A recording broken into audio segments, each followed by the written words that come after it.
In the West Indies mission, compared with other missions, it is very safe. Like, sure, everybody will get into sketchy situations. At the time that I lived there, the only red zones that we had, is just kind of what we coined them, just places that we didn't really go, were in Trinidad or Guyana. Most of the other islands didn't really have any. Just using general common sense, just following the rules in the missionary handbook will really keep you safe. Just being careful if you're traveling at night, or varying your routes and things like that. What happens most often in each of the islands, the people are very religious, and even people who tend to more towards crime or things like that, they're still kind of religious to the point of superstition. And so even, criminals that are known for very bad reputations, most often they don't really deal with the missionaries. They don't touch the missionaries. If anything, they'll protect the missionaries, just because they know that we represent God.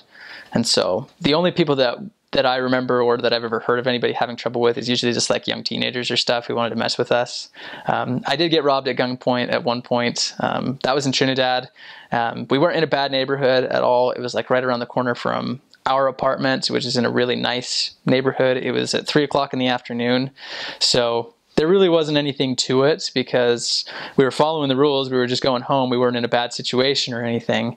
All they ended up taking from us, they did take our cameras, which I was kind of disappointed about because I had a lot of pictures on there, but they ended up taking like 60 TT, which is Trinidadian dollars, which equates to about $10 US. So it wasn't that big of a loss. I mean, it was frustrating, but that was the only time that I ever remember feeling in danger in the mission. As for the other islands, you really don't experience things like that. Like I said, the people are generally knowledgeable about who you are and what you represent. So people may harass you, they may yell stuff at you, if they're just particularly mean-spirited or they have a bad day. But more often than not, people there are very accepting of representatives of Jesus Christ, and they treat you like it. Like, all that really happened was we were coming home in the afternoon. I can't exactly remember what it was for, if we hadn't eaten lunch or something like that, but it was about 3 o'clock. And so we were just walking down the street. It wasn't a side street or anything like that. It was just a, very open neighborhood, and there were just two teenagers that were sitting right there. And I saw them, and they were acting kind of funny, but I didn't think too much of it, so we just kept walking towards them. One of them then put a mask on his face, just like a handkerchief, and then he pulled a gun out of his his pants, and then just said, "Hey, give us your wallet and stuff."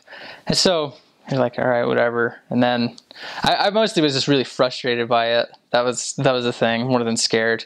I was really kind of angry when he had taken off, like he'd gone in our backpacks and taken our cameras, because I had a lot of pictures on there.